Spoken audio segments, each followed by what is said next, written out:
106. 106. Still here. Still here. Still progressing without a couch. No couch. Almost out of couch. Almost out of couch, but I don't know if it'll fit. fit through the door. Yeah, we'll have to just. It might if we fold it down into bed mode and then have Aiden help. So if we spend every episode starting with the update on the non-existing couch, what's going to happen when we actually have a couch? We'll have no need for no podcasts useless anymore. Updates. Everyone's enlightened. The bodhisattvas can finally leave.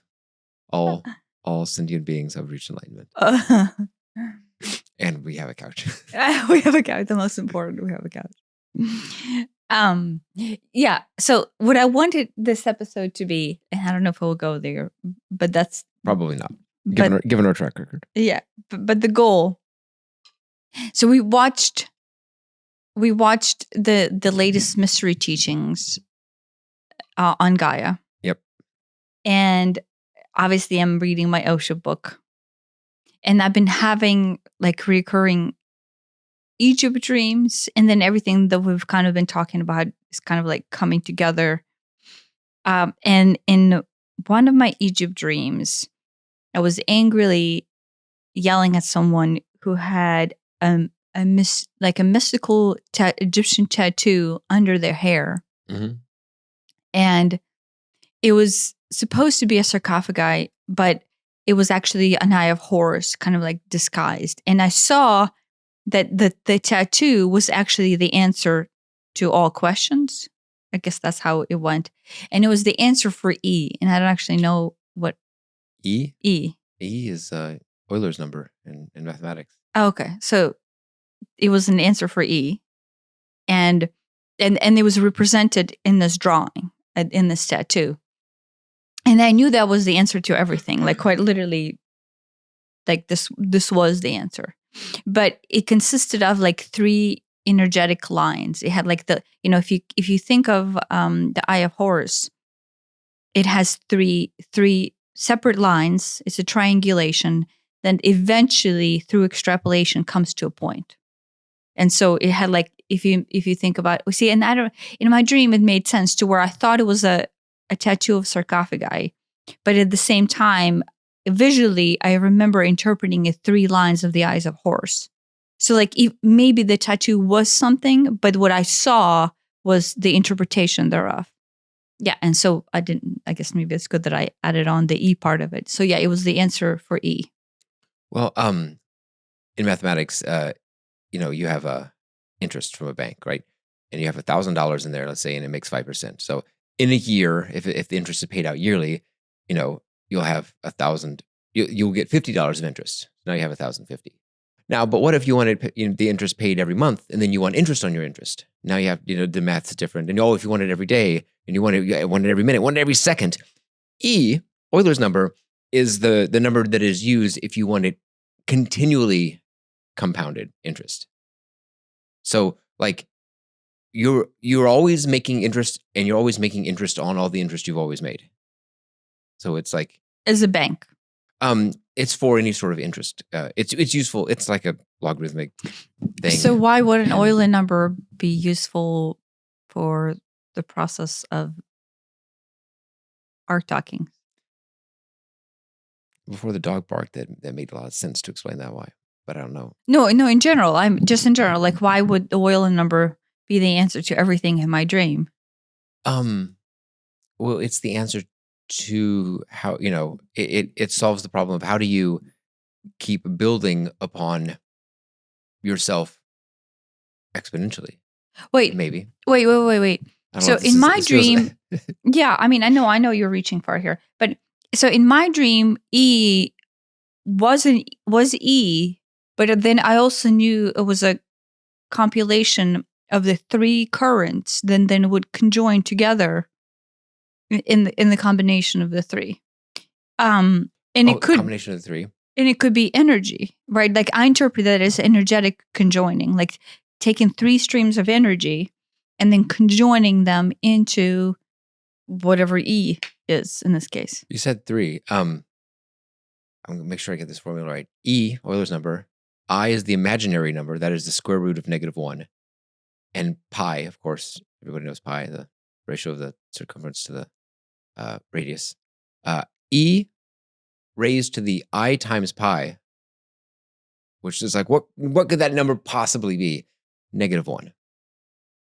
Which just hurts my head to even think about. But there's the relationship between Euler's number, the imaginary number, pi, and they all very, tightly relate to -1. Okay. It's just these are these like fundamental constants of the universe that on the surface have nothing to do with each other, right? Here's something about a circle, here's something about like natural logarithms, and here's the imaginary number, which, is already kind of hard to wrap your head around, the square root of a negative number. Yeah, but imaginary number would be intent. So Well- intent, it's E equals intent. Square rooted pi, is that what you said? E raised to the I pi. But like the way I learned about it is, we have all of our numbers, right? You can imagine all of our numbers in a line, right? From negative infinity to positive infinity. But that's only like one dimension. The imaginary number adds a second dimension of numbers. And it's used in like when they do like electromagnetic stuff, because electromagnetic is literally, here's the electrical wave and here's the magnetic wave perpendicular to it. And so the electric wave is going up and down, and the magnetic wave is going right and left. Wait, I'm not sure I can like this, right? And so one is the real numbers and one is the imaginary numbers on this crazy vector thing. Yeah. So it's like it has these real uses. So wait, it could be. It doesn't make any sense to our Okay. human brains. So it could be that E is a combination of factors that would then allow us to influence the electromagnetic field that we are in or interacting with. And electromagnetic field is actually what drives frequency interpretation of dimensionality. Do you see what I mean? So dimensionality, what we refer to as dimensions, like, oh, these beings function in this dimension and this beings function in this dimension, right? And we need to tune in into their dimension. But what it is just basically frequency that is electromagnetic frequency, electromagnetic channel. So could E be actual way that then our form, our physical form, if you interpret it right, could use it as a leeway into the choice of an electromagnetic frequency band that you go into depending on your desired interaction? Have I lost you already? Sure, why not? No, but does it make sense? I mean, in a way, sure. I mean, in as much as that, those three constants are all very tightly related, and the different components of like, pi being, the circle being like the whole, and Yeah. I, the imaginary number, being like a different dimension, and E being like the natural logarithm of like continual growth, Energy expansion. Sure. And they all equal just this, -1. It just happens to be this very convenient, easy number. It could have been 0, could have been positive 1. It doesn't. The number itself doesn't matter. I'm just amazed that it isn't like, some ridiculous, yeah, but irrational between number. -1, 0, between -1, 0, and 1 exists the entire universe, entire set of possibilities. Right. I mean, the unity consciousness is that array. The unit circle is drawn from +1 to -1, x and y. When you draw a circle, you draw a circle with a radius of 1. And then you can scale it. Oh, I want it to be 1,000 miles. Okay, now times 1,000 or whatever. So, wait, golden ratio, right, is a spiral, right, that builds upon itself. Right. Does the Euler number in any way come into the computation of the rate at which the Euler... It wouldn't surprise me. That's phi. The ratio there is phi. I think it's 1.68. That golden ratio is the same thing as Fibonacci sequence, yes or no?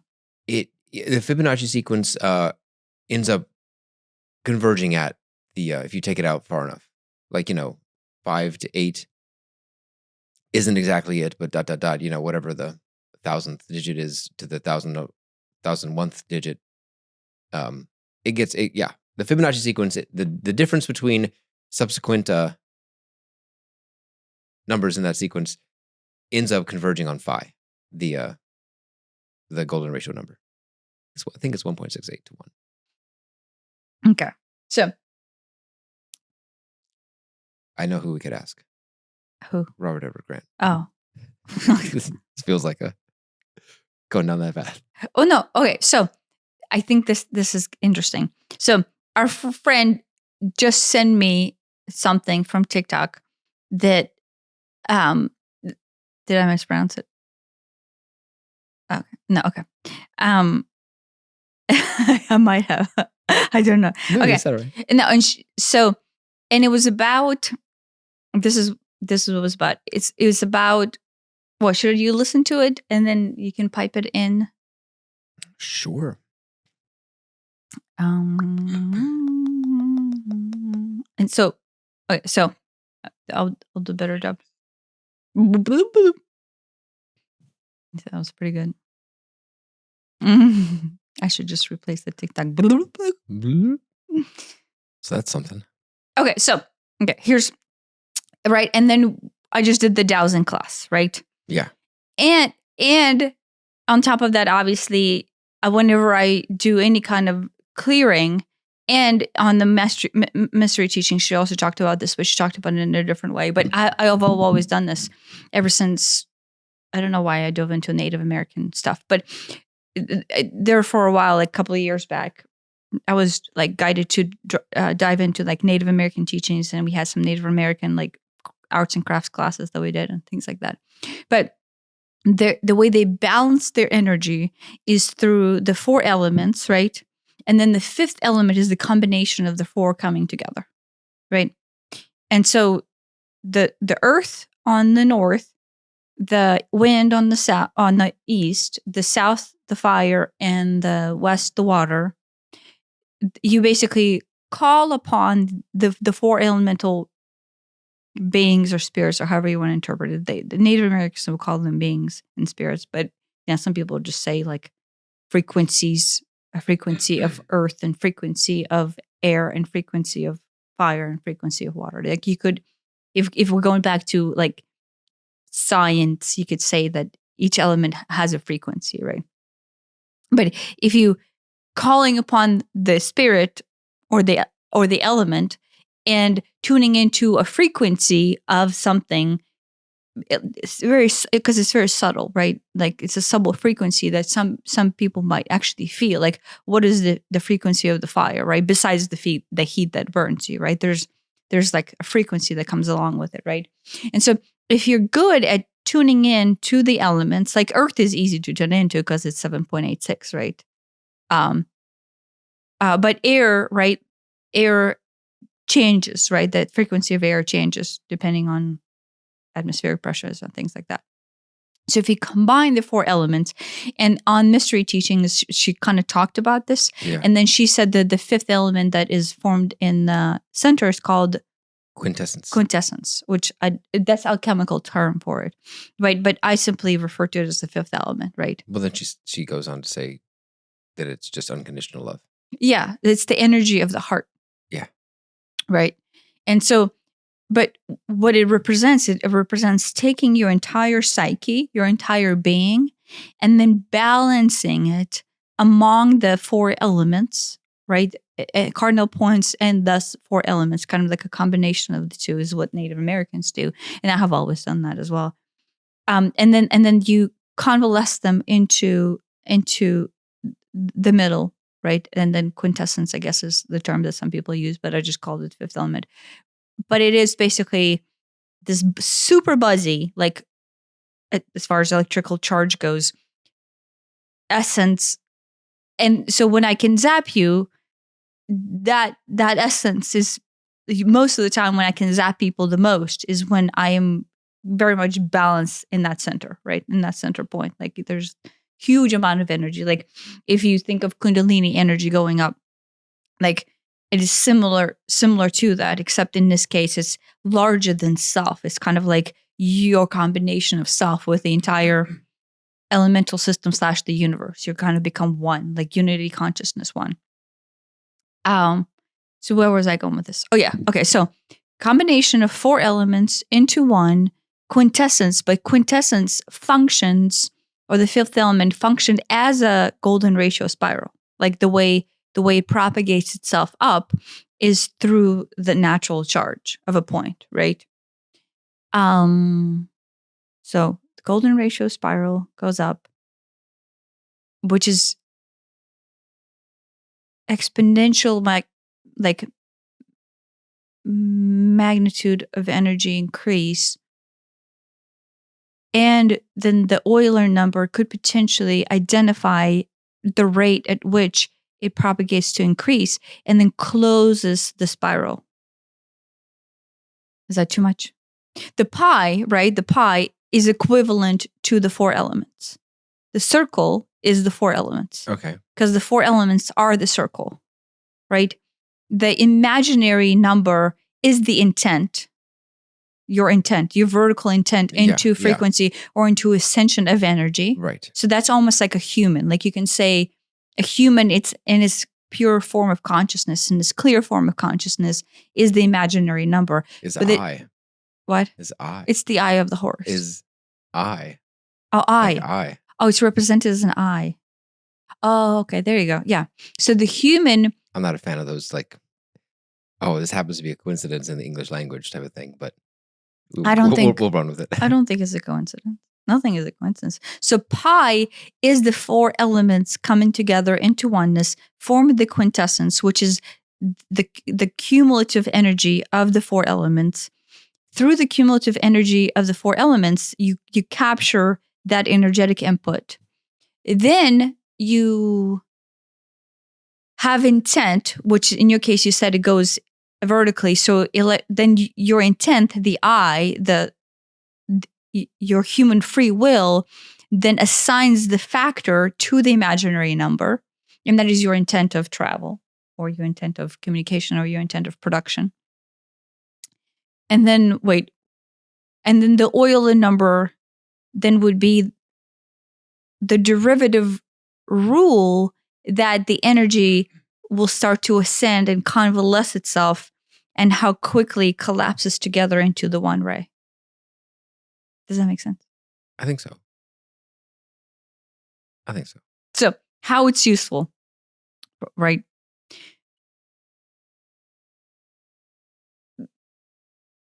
If we wanted to start transversing our interaction on Earth with various frequency bands, so the goal is to stay in a 3-dimensional form, in a human form, but to be able to communicate and then look into and then travel to or converse with beings or energies in other directions, other bands. And so to do that, then if you step back from the scientific interpretation of it and go back into the Native American tradition of it, then it would be a matter of taking your personal essence and then completely having it balanced within the 4 elements, to where then you come together into oneness as quintessence, or the 5th element, your interpretation of 5th element. Then have a clear intent of what is your desired form of communication or your desired form of reach.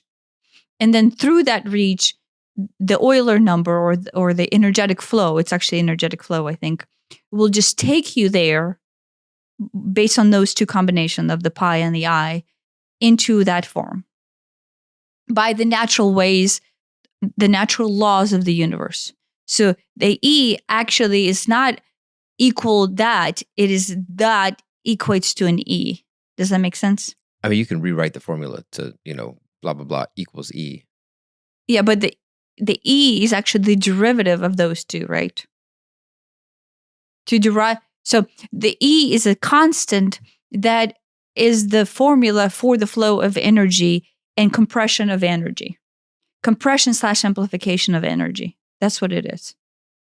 I don't know why we use it for banking, but maybe that makes sense. Banking is just one application. It's for all kinds of, weird stuff. But I guess growth of money could be interpreted as growth. It's energetic growth. And then you could use it to predict. I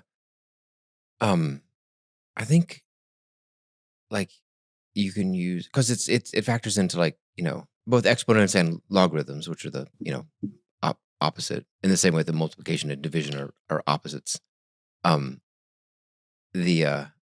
think, like, you can use it to, I think, get a pretty good estimate of how many prime numbers are there between 0 and some number. And there's a logarithm calculation to figure that out. How many prime numbers are there between, the bigger the number, the more accurate it is.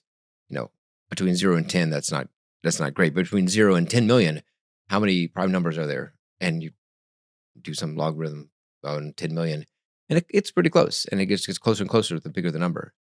Okay. But I think because in the long run, it follows the laws of the universe. It is a way for our universe is through causality is extrapolated out of the universal laws, right? And so that is one of the universal laws that we have, that we work with, and then we have derived or discovered it. But it is there because that is the constant of how the propagation of energy works. There was a the only one that I know of, at least, formula where if you take the derivative of it in calculus, it is itself. I want to say it was e to the x. I think that's what it was. It involves e. I know that much. Okay. It's the derivative of it is itself, which is like the slope of that. If you were to plot it, and make this. If you were to plot it, the slope of it, how if you put a line tangential to it, straight against it, the slope of that line is the same as the height of that point at that location. Okay.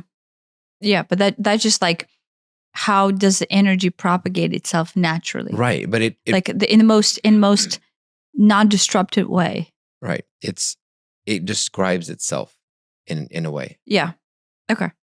There's a whole lot of weird things about E, and back from Robert Edward Grant, the Vitruvian Man. The circumference of that circle is pi, and the perimeter of that square is E. And I believe this was before Euler. I thought Euler was in like the 1700s and Da Vinci was in the 15s. So, and of course there are all kinds of like historic and prehistoric things that like the pyramids, Euler's number is somehow encoded into the angles and heights and whatever of the pyramids and stuff. And it's like, oh, here's this number which was discovered in the 1700s or whatever. But was clearly used.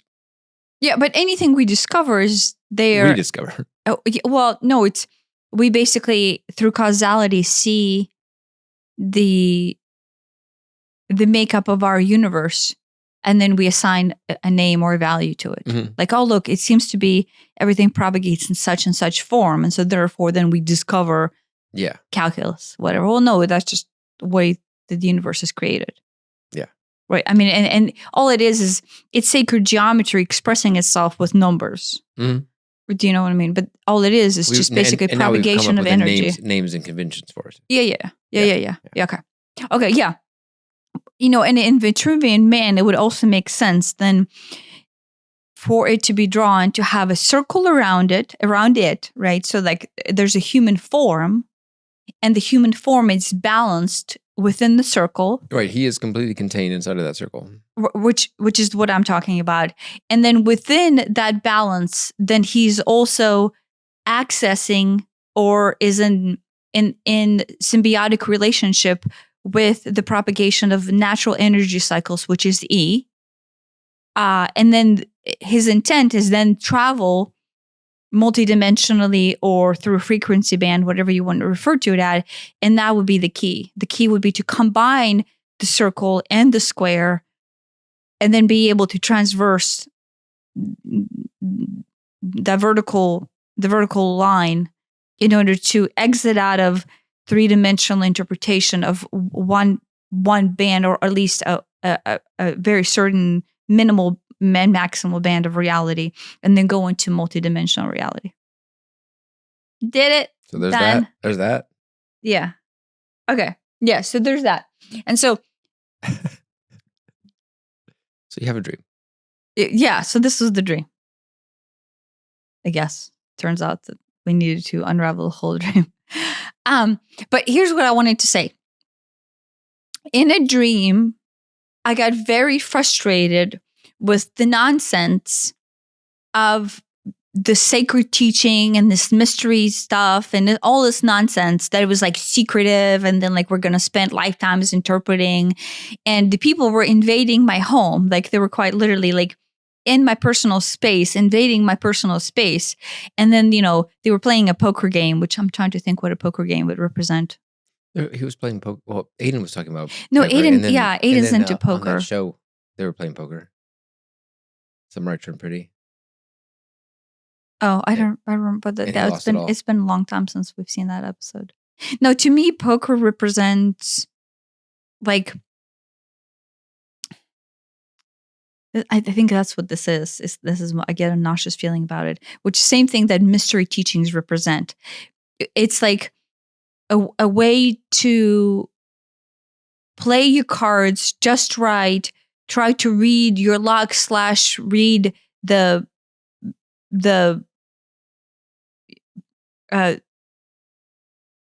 way the universe works, not from the standpoint of luck, but from standpoint of logic. And so poker is almost like this representation between opening yourself to a larger, because any card throw or any card turn, right?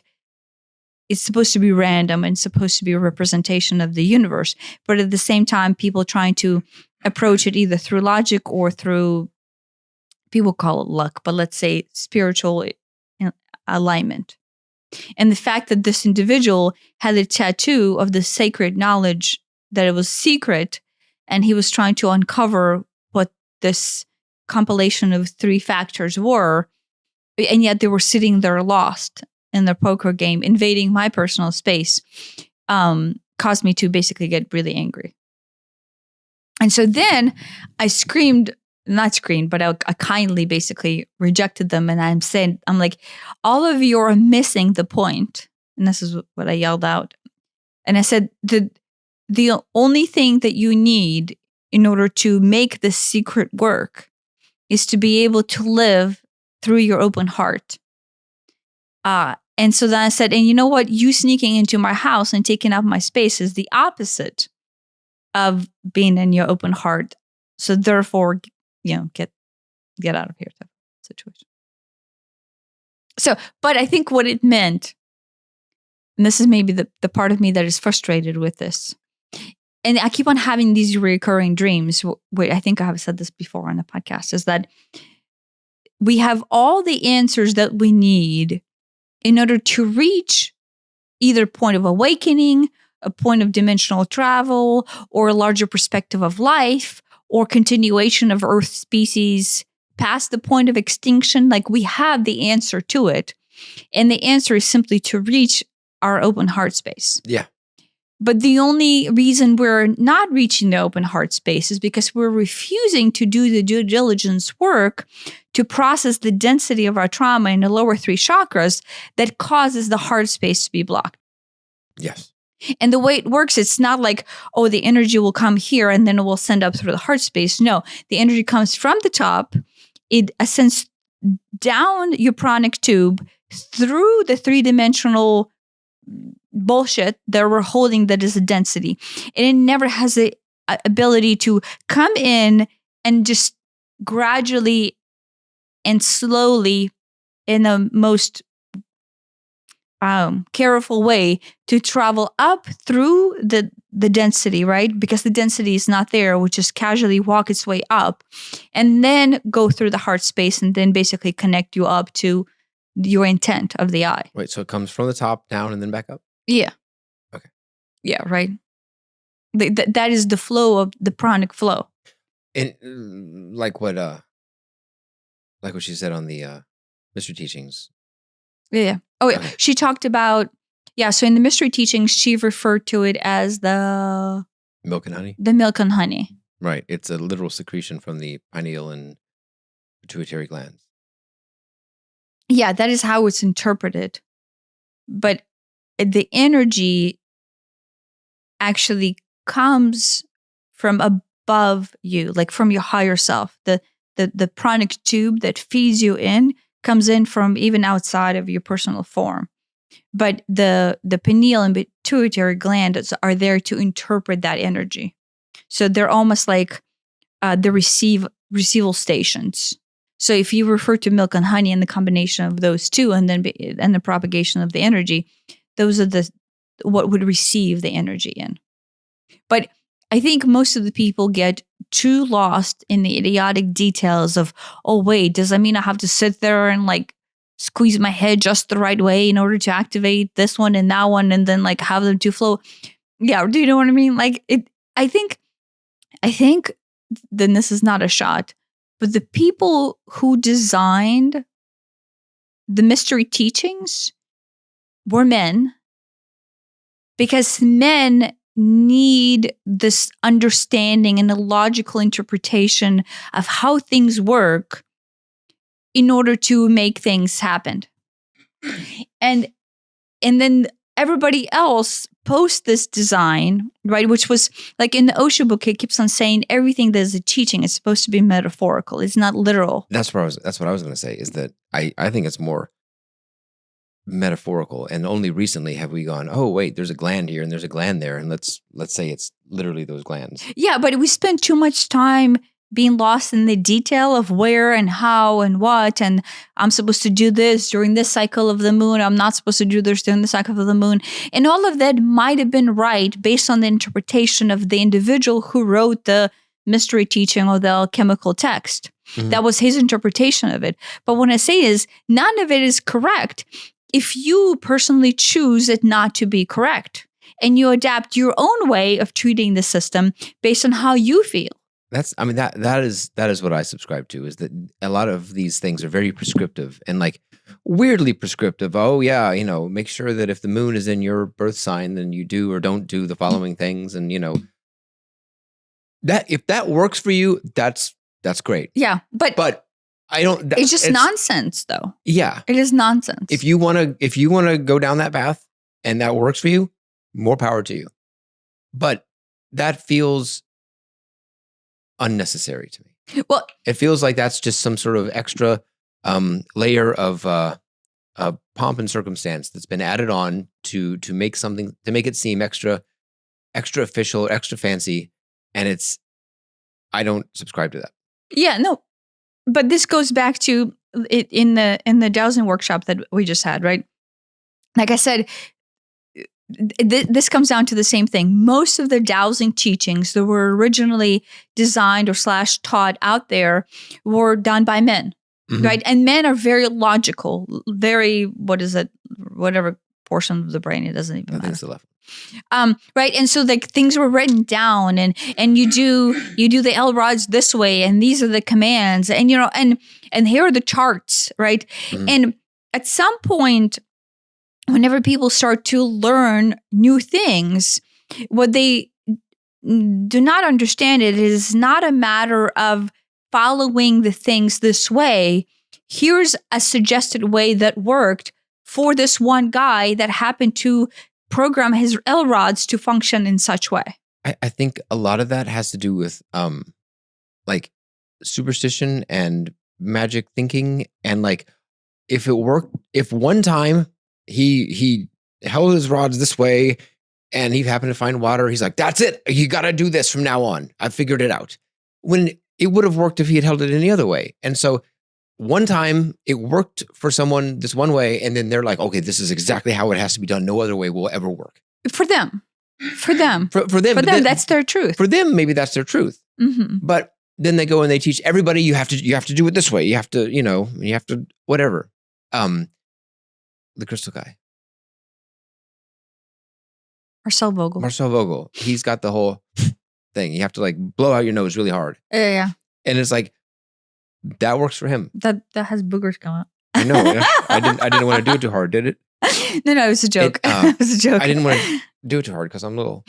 No, but you see, but it works for him, and that's cool. That's great. He's found something that works for him. But he makes that prescriptive. He's like, you have to do this. You have to do it exactly like this, and you have to hold it exactly like this, and you have to do. It's very, very scientific and rigorous and controlled. But he's literally an IBM scientist. I understand, but he's found something that works for him, and he believes that it works for him, and he believes that nothing else will work. Therefore, nothing else will work. Yeah. But if you aren't constrained by those beliefs, then you aren't constrained by those beliefs. Yeah. So if you're like, I don't have to hold a crystal exactly this way. I don't have to point it exactly like this way. I could do it. I could do it anyway, and it'll work. And if you believe that, then it will work anyway. Yeah. No, this is just a side story, but I just mentioned this to someone earlier. So Marcel Vogel, which I respect highly, right? He's he's responsible for the LCD, LEDs, LCD screens that we have today, right? Like he's literally the inventor of it. And then at some point, like he pivoted away from IBM science and then went into research of plants, talking to plants based on the teachings of somebody else. And that had totally had him repivoted into crystals. We did an episode on him, didn't we? No. We talked about him. No, we talked about him a lot, and we thought we should do an episode on him. But I want to give him all the credit he deserves because he's incredibly incredible. He's incredibly incredible. He's smart. The stuff that he does works. He did incredible healings. People would come to his workshops, and he would just heal them. Jesus style type of a healing. Yeah. So all legit. But what I want to say is because he found the way it works for him, right? And he pioneered this very special way to cut quartz crystal, and it's called the Marcel Vogel cut. And it's basically pointed just the right angle on this one side, and just the right angle on, by right, I don't mean 90 degrees, I mean like correct for his interpretation. On the other side, and then, and it's clear, and it's super clear, and it's crystal, and it's high quality crystal. And so if you wanted to do Marcel Vogel's energy healing and then prescribe to his way of doing it, then you would buy Marcel Vogel crystal. And there's only one place that they recommend that sells them, technically, and they're like $400 to $300 a piece, depending on how many inches of this crystal you want. Yeah. Or you can go on like AliExpress and get one that is, like a ripoff Marcel Vogel crystal. And that one's also like $20 or $30 for even the littlest thing, right? But what I say is, he's incredible, but people got lost in the prescription of this is how it has to be done. But the reason why he kept on selling prescriptions so hard is because it 100% worked for him. Yeah. And because he's a scientist and very logical man, he needed for that to be, he thought that was the only way it would work. Yeah. And he had all kinds of, like, I don't know how he landed on those particular angles, but he did. And I assume he tried other angles and they didn't work for him. So this is the one angle that works for him. Yeah. And he said, oh yeah, it has to be naturally grown quartz. It can't be like lab grown quartz. Because you can take quartz and you can melt it down and you can shape it into anything you want. And, you can boil out the impurities. It's not hard if you have a lab to take, quartz or silica or whatever, melt it down, cast it into singing bowls. Ta-da, now you have quartz singing bowls. Now, it's not like it's one chunk of quartz that you mined out of the ground that you hollowed out into a singing bowl. No, it's been molded and cast into a singing bowl the same way you would mold a glass, drinking glass. Yeah. But he said that, the melting down process messes it up in a way that now it doesn't work. No, but I want to say, like, through a scientific method, which is what he says out loud, he prescribes to. He's like, this is a scientific method because I prove it. Like, I have so many instances of proving it, therefore it works. But it works for him, and the scientific method is what was required in order for him to believe that his system works. Yeah. And so a lot of the times when individuals teach the system, any system, whether it's a Kundalini system or Marcel Vogel healing or Reiki healing or whatever, the system is developed with the hopes of, if you see somebody else do it based on the system, you will believe it, and that your taking on belief into that system will cause you to have this system work. Yeah. But the truth is, none of that is relevant, and the only thing is necessary is you believing in any way. Like if you say, oh, I don't have to have a Marcel Vogel crystal. I can just have a cheapo thing that I found on the side of a road and it's crystal enough. It will work. It's to believe. Yeah. And so a lot of the times when we prescribe to other people's teaching is because we feel like we need the energetic backing of their belief to transmute from them, multiplied by hundreds of other people who have participated in that belief. And then we take on the belief with the backing of, let's say, hundreds of people or thousands of people who have the energy flow into this morphic resonance. But that is that if you think you need the morphic resonance to amplify or have you believe it. But again, we don't. And that's what I want to say. I mean, and this is a side note, I guess. But. Well, no, and that's the same thing on the other side is, if you think that, you're going to get, cancer from cigarettes, then you're going to get cancer from cigarettes. I'm not saying if you think you won't, then you won't necessarily, especially with cigarettes.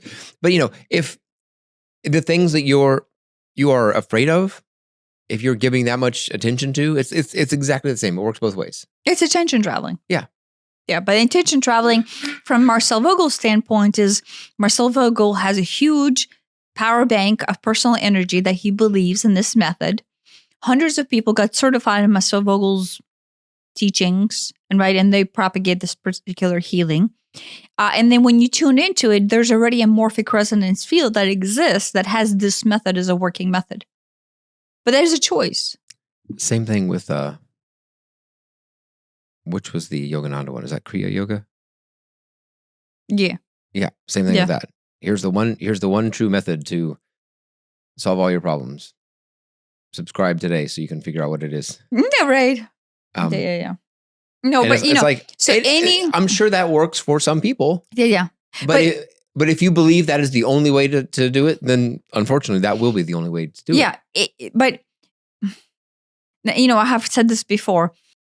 This is the part that I find unfortunate, and this is why I got angry at the poker people in my dream, is to sit there and subscribe to a belief of any magic or any one way or any this is a mystery teachings that I'm going to crack and I'm going to uncover it, and all this is all nonsensical, right? One, but people use that trapped to take people who are lost, who are honestly just a lost soul trying to find their way back to their higher self, right? And you're kind of in this desperate, vulnerable state of being, and they take their goal is not to prey on those lost souls that are in a vulnerable state of being, and then therefore offer them an answer, although sometimes it might be.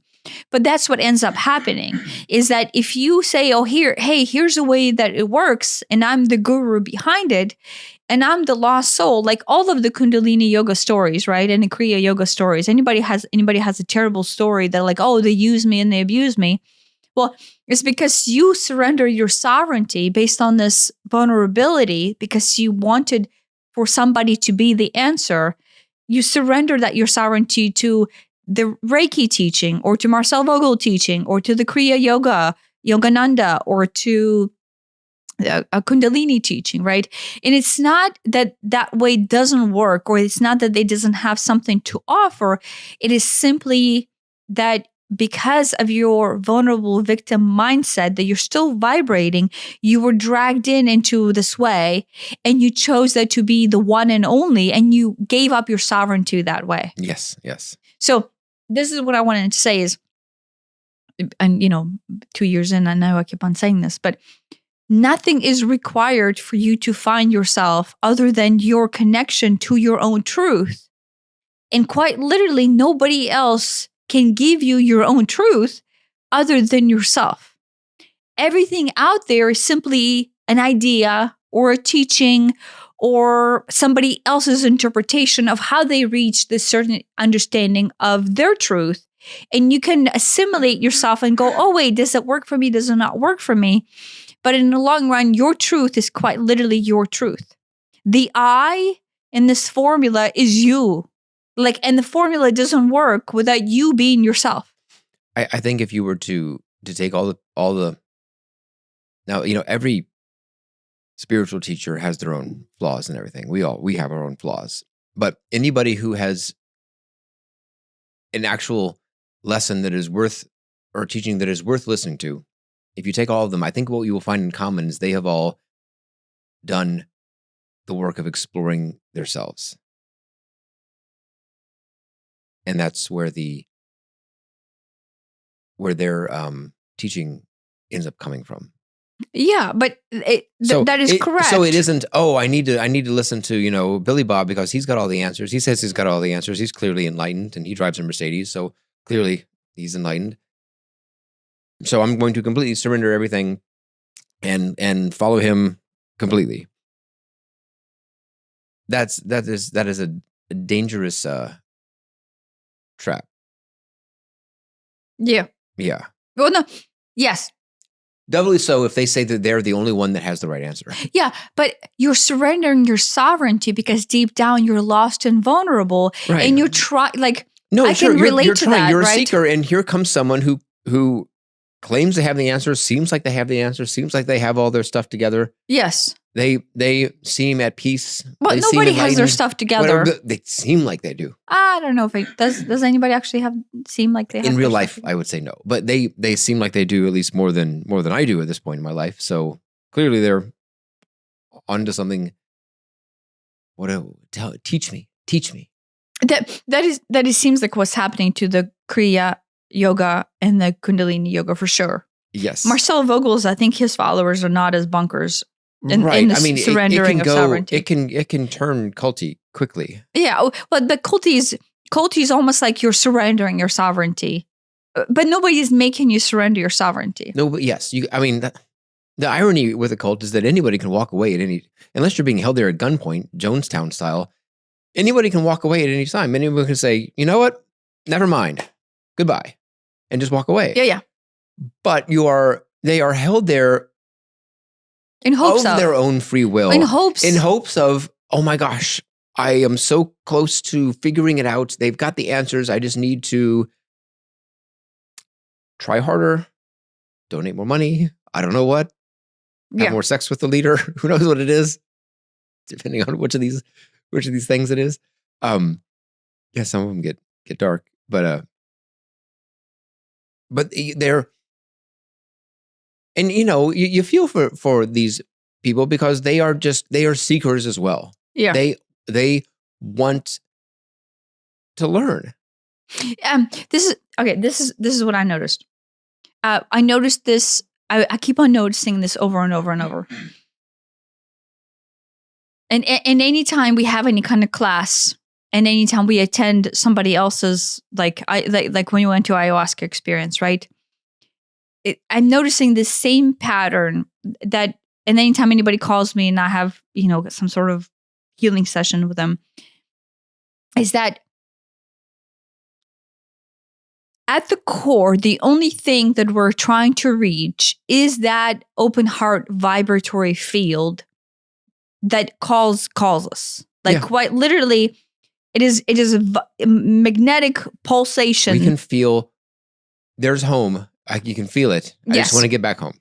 And get back home is that open heart energy that every one of us feels that is very much very individualized to each one of us. It's the I in this formula, the Euler formula, is that open heart energy. That is your clear intent into your open heart, right?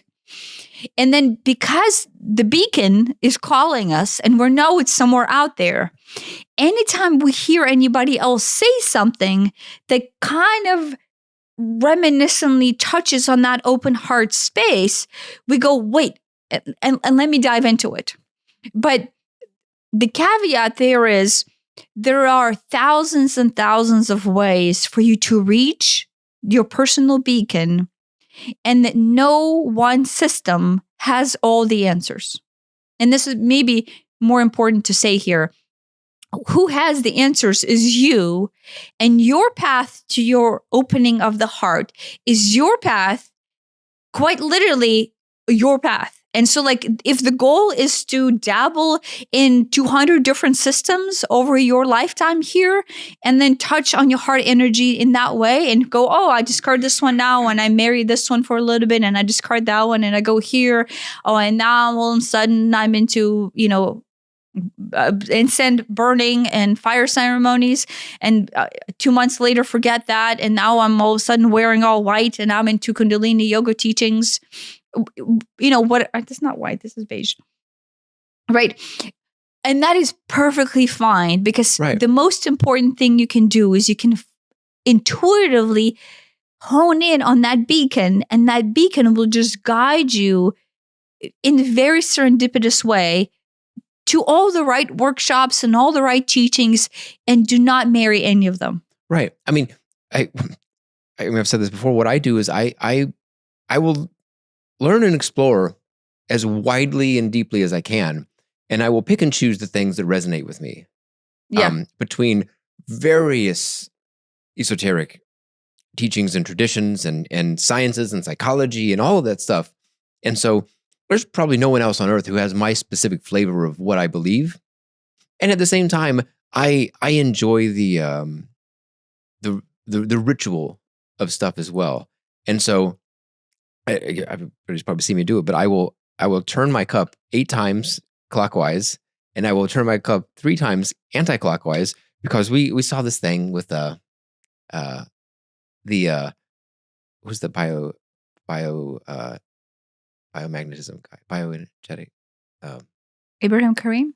Yeah. Biogeometry? Yeah. And he said that the doing that, I forget what he said, does something special. And I'm like, I don't even believe that, but I like the idea of this little ritual where I rotate my cup. So I do that every time I have cacao. If you don't see me do it here, it's because I did it upstairs.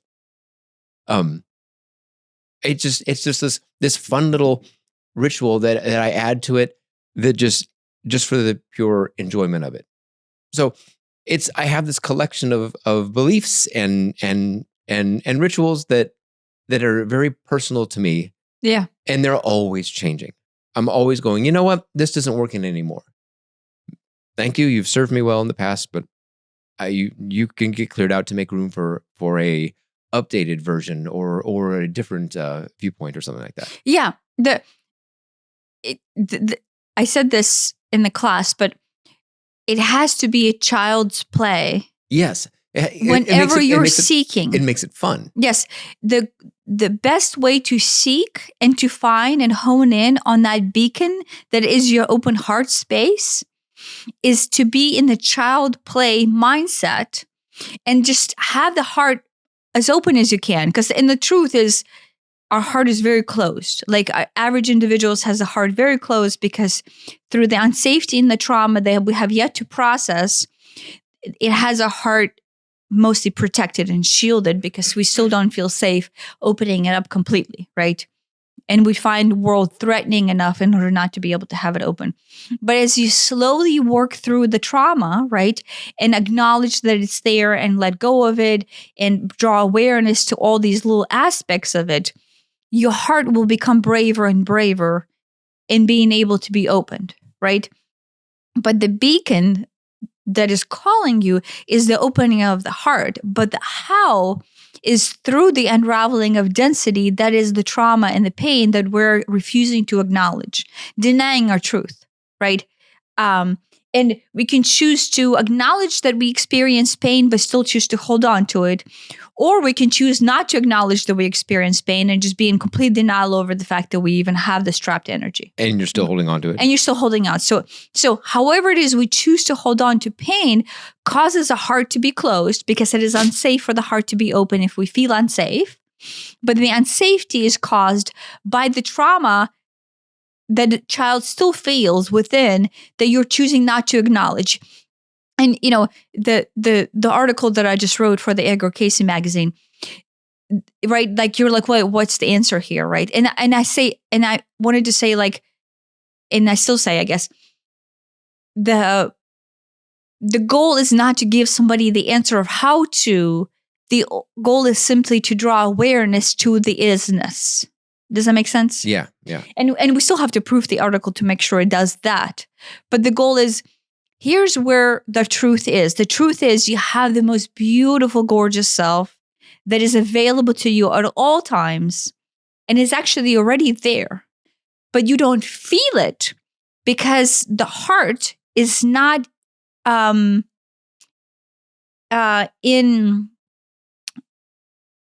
what would be the word? Resonance? Sure, in resonance with that being. The being is already there, but your pain body and trauma self that is vibrating in unsafety and density does not resonate in the vibratory field with your open heart of self. And so the toolkit here is to balance out your elemental system, right? Going back to the circle, the pie, right? And in that balancing, you're allowing all of the stuck energy of density to leave the stuckness and simply start to express themselves through the elemental system. And when they express themselves through the elemental system, you convalesce into the quintessence or the fifth element or the self, the open self that allows you to go into your heart. And the heart always has the most clearest intention, which is the intent. The intent is love. And you cannot be separate from love because heart is love. So you almost connect to the higher self that is the essence of you, and the essence of you is love. And then from that, through the intention, you can program traveling or manifesting or building any reality that you want, because through the universal law of energy propagation in your open heart space, you're just completely burst open to the entire essence of your reality. Yeah. And I think the key is to have fun doing it. Well, the fun be in that does not place any judgment. Right. In that childlike state, yes, where you're out, you're having fun, you're exploring, you're learning, it's all very lighthearted. Well, it's not. Yeah. So here's what happens if you're in the heart energy and you're doing child's play. You do not place any judgment on the goal. There's no goal. Yeah. Right. Yeah. And yesterday I found this out. I'm like, I've been feeling this anxiety and I'm like, what is happening? Like, I couldn't figure it out, right? Remember I told you like over the last week or so, and maybe even the last podcast, I said like, I'm just experiencing huge amount of energy and it's anxious, but I couldn't figure out what it is. And this is what open heart child play does. If you don't have a goal to reach, you are simply exploring the possibility of this way versus that way, and you have no attachment in working one way or working the other way. You're living. You're really present as a child. If maybe you have a goal to build a sandcastle or something, but it's really just bucket after bucket and scoop after scoop as you go. Yeah, but the goal of building a sandcastle is simply to play with sand. Right. It is not to have a finished product of a beautiful sandcastle. In your imaginary self, the child imagines a beautiful sandcastle. Sure. The result is never it. That's true. Right? But you're having fun through this imaginary, and this is what the I is. The I is an open-hearted play of possibility of, because at the end, when the imaginary self that initiated the first steps in building the sandcastle already saw the most beautiful and significantly awesome sandcastle. Yeah, it's Cinderella's castle and it's 10 feet high and you can literally walk through it. Yeah. But it never exists at the end, but you're never disappointed with the play. Versus if you are not in child's play mindset, you will be disappointed of the fact that you can't even get sand in the right texture to stick to even build a wall. Right. Do you see what I mean? Yeah. I've had both sandcastle experiences myself. I've had sandcastle experiences where I'm like, this is great. This is just fun. And I'm just, how big can I make this pile or whatever? And then I'm like, oh, I'm going to make it so elaborate. And so it looks terrible. Yeah. But if you're an adult, the end result of it being terrible bothers you. Yeah. But if you're a child, the end result of it being fun is the only thing that matters. Yes. You see what I mean? And so if nothing else, you could think of that as the difference between a child's play and being a very serious adult who has lost themselves. Very serious. Yeah. Very important. Very serious. But think about how many adults take sandcastle building very seriously. There's like competitive sandcastle building. Well, besides that, like when your child builds a sandcastle, you almost want to enforce the will of your construction sand-like this needs knowledge. to be 90 degrees. Smooth this out. Yeah, right. But that right there, right? Just that, the impermanence of what it means to have a sandcastle, depending on how close you are to any one wave. Yeah. And the disappointment of it being washed off. To me, the fun is actually building it just to where there's like one wave every few minutes that hits it. I don't want 0 waves. And I don't want a wave every 5 seconds, but I want a wave periodically. And then it's fun to build the wall and, can we make the wall big and reinforce? That's the fun to me of making a sandcastle. It isn't making it look pretty. It's, can I build the defenses and stuff like that? You do realize what you just said, right? That I have a goal to do it? Defenses. Yeah. That's what a closed heart is. You're defending. You're fighting the waves. You're trying to protect something on the other side. So the metaphorical interpretation of your building of the sandcastle is, I have to fortify my being away from an open heart because then the universe is threatening. Yeah. Maybe. What's on the other side has to be protected because the waves can take over it. Maybe. I mean, think about that. I don't know. I've always just saw it as a big game of like, but it is very much it's fortification. Here's what's being protected versus here's what's coming, and can I? Well, I mean, that is literally every time we go down there, Annabelle and I build that. Yeah, but it's fortification to protect something on the inside. Yeah. But that something is a vulnerable child that is not allowing the heart to stay open in the 3-dimensional space of interpretation. Do you know what I mean? So I would say metaphorically explore that. Yeah. And then at some point, it's fun to like build a tunnel through it. So you have access to the heart. Right. Knowing full well that, when you dig that tunnel out, if you make the part of it deep enough and it gets anywhere close to the water table, it will just collapse. And B, if a wave comes, the wave now has easy access into it. Yeah. But that's like the first you build it and then you grant just a little bit of access. I would explore the fortification of things. No, what in my dream, alongside with this Egyptian, because over the last 2 days I've been in this huge influx of Egyptian energy. And Egyptian energy is like this whole knowledge without any mystery teachings. Do you know what I mean? It's open teaching. There's no secrets. Do you know what I mean? And I say that at some point the priest did take this away from the people, but the goal is obviously to always have people know this. Why did I start saying this? Oh, yeah. And so in my Egyptian energy interpretation over the last several days, I basically said that the hardest thing for us in order to have our heart open would be to trust the universe, not to be threatening, right?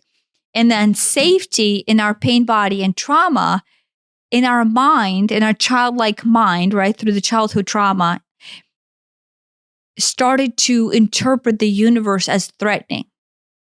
And because the universe is threatening, you cannot trust anything or anybody, right? And then therefore you have to barricade or fortify your heart in order to continue to exist. And so that barrication and fortification is what we have to acknowledge being there because we felt unsafe as children. Right. And if we draw awareness to the unsafety and simply allow it to be our truth, not say like, oh, I'm unsafe and then therefore is lost, is no, just acknowledge the fact that you feel unsafe. To begin with, the step one is acknowledge that you feel unsafe and you have this huge amount of unsafety that you have come to identify in all kinds of ways. Like, oh, my parents never loved me and, they're just assholes. Or my kids don't love me and, must have done something wrong because then I'm the bad guy. Or the cost of olive oil is now out of the roof. I will not be able to cook and my children and I will starve to death. Right. Like, oh, and, I live on the streets now. And so the universe is threatening because at any one point somebody can come and rape me there. So like thousands and thousands of personal variations of stories that caused us to close off this balance between the four elements and then thus not even recognize our quintessence, our us, as a fifth element that would allow us to propagate this loop back into the open heart space. Mm-hmm. Does that make sense? I'm kind of trying to marry the trauma and what the trauma actually does to the pie, to the elemental energy of the pie, which is the four elements and the quintessence. Yeah. And then also the open heart space that allows you to have the free will of intention, then will then combine with the balanced energy of the pie.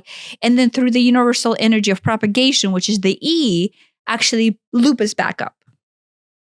Does that make sense? Yeah. I think so. This is kind of a very roundabout way of doing that. But that is how it works. The reason why I had the Egyptian dream, the reason why I'm struggling with interpreting what is it that I feel the anxiety about, and then also what it means to have an open heart space and how you open your heart. And then therefore, when you open your heart, what happens next? And if you feel assimilation to this conversation, then that means your goal is to ascend up the frequency band and be able to experience larger interpretations of reality outside of three-dimensional space. But what that means is then you're ascending together with Earth into a higher interpretation of Earth, new reality. Yeah. Does that make sense? I think so. Yeah.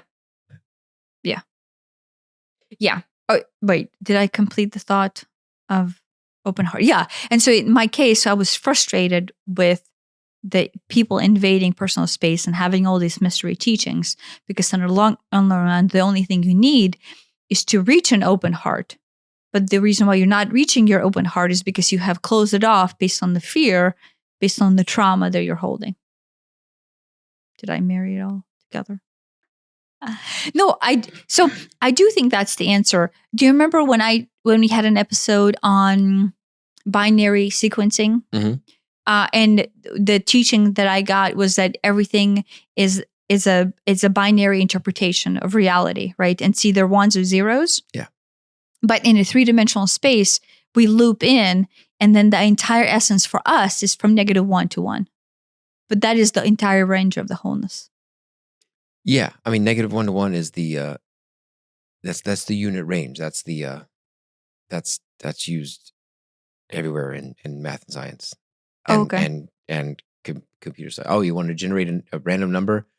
You generate a random number, and when you it usually generates some sort of random number between 0 and 1, and then you scale that to I need a random number between 1 and 100. You generate a random number between 0 and 1. You multiply it by 100. Now it gives you a random number between 0 and 100. But then -1 comes in there too because it's a scale. Then you could scale it and then make it. You could do that too. Well, what I want to say is the chakra system is interpreted to be kind of like a twofold system, and I don't want to get too detailed about this because that is how esoteric teaching is interpreted and Eastern teaching is interpreted. But just understanding of it is enough. But I don't. Again, this is not like a teaching that you have to get married to and then all of a sudden follow. The lower three-dimensional interpretations of our reality, which are the bottom 3 chakras, would in this case be equating to the -1. Right. Heart would be the 0, And then the upper 3 chakras after that would be the positive one, right? And so the goal is to balance out your entire system into open heart space, which is not at the 1, not at the -1, but the entire interpretation of 0. But again, in yin and yang is the same teaching that comes into this principle as well. This is the same thing. Here's the dark and here's the light, and the light within has the dark, and the dark within has the white. And the goal is not to see the yin and yang as a separate portions and not even one containing the other, but actually to ascend up and see the wholeness of it all, which is the vertical thing that is the eye on the vertical axis. The imaginary number. Yeah. The imaginary number is interpretation of the wholeness, but not the parts thereof. Right. Right. That is the issue that I have with the yin and yang as well. Is like people spend so much time going, oh, well, the darkness does have the light in it. And oh, the light does have the darkness, right?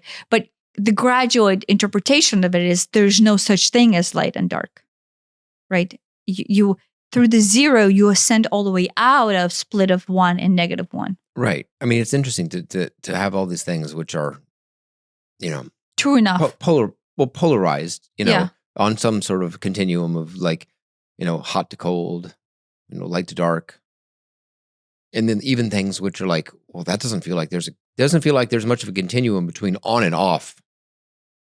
What is the switch somewhere in the middle? Is either it's on or off, or alive and dead. It doesn't feel like there's a continuum there. But I think all of these opposites, there is a continuum out to probably like infinity on both ends. And of course, somewhere in the middle is that 0 state. Yeah, but the 0 is acknowledging the balance, and then through the acknowledgement and intent, you rise up on vertical axis. Do you see what I mean? Yeah. The goal is to recognize 3-dimensional polarity charges in the existence of everything within everything in -1 and 1, and then the balance of the 0, right? Most of the people, I want to say, spend time being lost in finding the light in the dark and finding the dark in the light. And a lot of human lifetimes are spent exploring Right. the mixture of the two. Sure. And that, if that's what you want to do, that's fine. And that can be fun, I'm sure. But I guess realize that you're not going to find any real answers there. It's an exploration. It's an exploration, Yeah, you're just like exploring. you can dive into the news. That's an exploration too. No, but that's what it is within the news, there's the light and then there's the dark, and you choose to see it however you want to see it. Or if you see it as a dark and then there's also the light and you choose to see it. Do you see what I mean? The goal of Earth is to be lost in the concept of yin and yang, where to begin with, you don't even know that there are 2 sides. Then you recognize that there's the 2 sides. And then you realize, wait, actually this side does have the light, even though I perceived it as dark. And this side does have the dark, even though I perceived it as light. And then if you choosing to stay in a 3-dimensional interpretation of reality, that's it. You can stay there forever, just balancing between one or the other and seeing, oh my gosh, look, there's so much pain in this and it's terrible. And this is how you have so much judgment against this being as bad. But then, sooner or later, you're like, oh, well, maybe there's good and whatever, like lifetimes, beautiful lifetimes. So when I say beautiful lifetimes in both of these spaces of being / interpretations of 4 corners of the universe, right? But when you balance it all out and you ascend up the quintessence of the self, that is the 5th element, you go up the vertical axis and then you see it as one. And that is going into oneness. And then the second you have an intent in that oneness, like when Osho says, the one that has no thought, the second they have a thought, the thought is permeable. In the last podcast, I think we talked about that, right? The no thought builds the charge because the 4 elements of balance. You're in your quintessence. You're no longer judging the universe for what it is and what it is not. You're just seeing it as this beautiful expression of self that is reality. You ascend up through the quintessence, through the oil and number interpretation of natural propagation of energy. And then the second you have any one thought, it's supercharged. Right. This is going back to the last episode of that. Yeah. That is how scientifically it works. Yeah. No, but the scale is there. The yin and yang is there, right? And it's interesting. Like the universe, it's there as long as you need it to be there. Well, it's there because we have been given larger esoterics way to interpret reality in order for us to be able to explore the three-dimensionality of it. But now we're here to ascend past the third dimension and then go into way higher ways of interpreting self. And for those of us who are on that trajectory, the way you do that is through what we just talked about. And there's no mystery behind it. There's no secret. Quite literally, the secret was never the secret. It's just, it is dedication to self to admit to your own truth. Yeah. And because most of us struggle with that, that's the only point of failure, if there's such thing as failure, is that we are having hard times admitting to how we feel, or we're unwilling to acknowledge. And the second we acknowledge the truth, right, like Jesus' teaching kind of comes into it, is that the gnosis, right, the know thyself is admitting to your own truth. And the second you allow the truth to flow, you open this pranic channel, and then your heart opens and opens a little bit at a time, right? Because it's threatening. It feels threatening. Yeah. To have your heart open. Yeah. Fortification has been very hard. Yeah. And I think my psyche wants this too, is like, it is difficult. I almost want an answer of how to reach an open heart. Do you know what I mean? Like, I almost want it to be given to me. I'm like, because I know my heart is not open, because I know I have a hard time trusting people in order to then be able to have an open heart. Like, I'm noticing that is my stuck energy. And I want an answer. I'm like, well, how do I open my heart? Like, just like, it's almost like it would be easier if it was ripped open and I would be struggling with it. And I would be learn how to deal with it, as opposed to have this natural way of. It was the card. And it said, it's better to have your heart broken by love than to have your heart broken by keeping it closed. Yeah. Okay. Yeah. Yeah. That's what it was. I'm like, something just recently that I saw about that. That's what it was. Yeah. Yeah. Right. Yeah. And mine was opening into a new space, right? And the new space is the open heart space, right? And this is what I've been struggling is because I feel this visceral desire to open my heart, but at the same time, I still feel the density that causes it to be there, right? And I want an answer. And I think everybody wants an answer, because the beacon that calls us is that unlimited space of love. But at the same time, people are like, well, tell me how to get there. Like, how do I open my heart? And the truth is, your child, your internal being, has to be acknowledged in its truth, and not have anything even to do with it. That you don't have to have the pain and trauma disappear. You just have to acknowledge that you have pain and trauma in order to allow the child to start to opening the heart. Yeah, right. And that's it. Like, there's not like, somebody will wave a magic wand and all the pain and trauma will disappear and it will no longer be there, right. And then the heart will be open. No, you will learn to keep your heart open and to have more and more of your heart open naturally when you acknowledge that you are hurt. Right. And that's okay. Yeah. It's like, it's weird because it's like, I have my child self over to my left. And he's both young me in the past, and he's also like young me contemporary now with me. Because you're propagating childhood trauma forward. Right. And it's like, but that means that he can grow and acknowledge things and progress, I guess. Well, the child, he's not stuck in the past. Yeah, he's not stuck in the past because he's still propagating the past into the future. Yeah. But at the same time, he's here because he's wanting to find a way to unlock the fortification. Yeah. Right? The heart is fortified. How do I become so vulnerable that I actually reach what's calling me, which is my open heart space, like that unlimited oneness and love, right? That we are being called into. And so the child wants to be there, but at the same time, it feels unsafe. And the unsafety is what we need to acknowledge, that it's okay to feel unsafe and learn to start to open your heart within the parameters of a truth that is unsafe. Do you know what I mean? Mm-hmm.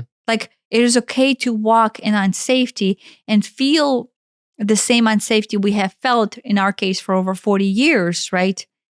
And be brave enough to open our heart as we acknowledge that we feel unsafe. Yeah. Right. And that's hard. Yeah. And it's not, like, remember, I talked to you about it. It's not the case of persevering and then opening into all this trauma and then therefore calling more trauma in. It's to acknowledging that it is okay that I experienced trauma and have experienced trauma, and I have played a victim. I'm not playing the victim any longer, but I acknowledge that past as something that shaped me today into this moment of now. And in this moment of now, I choose to open my heart, even though I still might feel unsafe. Yeah. Yeah. I mean, that's it. Yeah. So whenever you think of this, make sure that the article that, Edgar Casey thing is going to get is that. Because I don't want it to not have that communicated. Yeah, but that's what it is. I think, like, everything that convalesced together in the present moment of now, through, and then of course the Egyptian energy, I'm so grateful for it, is communicating that somehow with an Euler number, which is so strange. Yeah, but the Euler is how the universe is interpreting it from the scientific standpoint or the logical standpoint. But in actuality, it is convalescence of energy into two-dimensional, not two-dimensional, two forms of oneness, right? There's the vertical eye that opens when the pi eye reaches balance. Does that make sense? There's almost like an energetic formula behind it that needs to be expressed other than the Euler formula. Like, somebody needs to take the pi and express it for what it is, because it's own expression. And then somebody needs to take an eye and show how the eye is derived from the pi, right? And then the pi and the constant of the E would then coalesce together into the I that is the way to transverse multidimensionality. Somebody needs to do that. Get on that. I might get on that, actually. That might be a whole thing. Do you know what I mean? Yeah, anyway. Well, I hope we'll remember this for the next podcast, because we never do. Thanks for listening. Thanks for listening.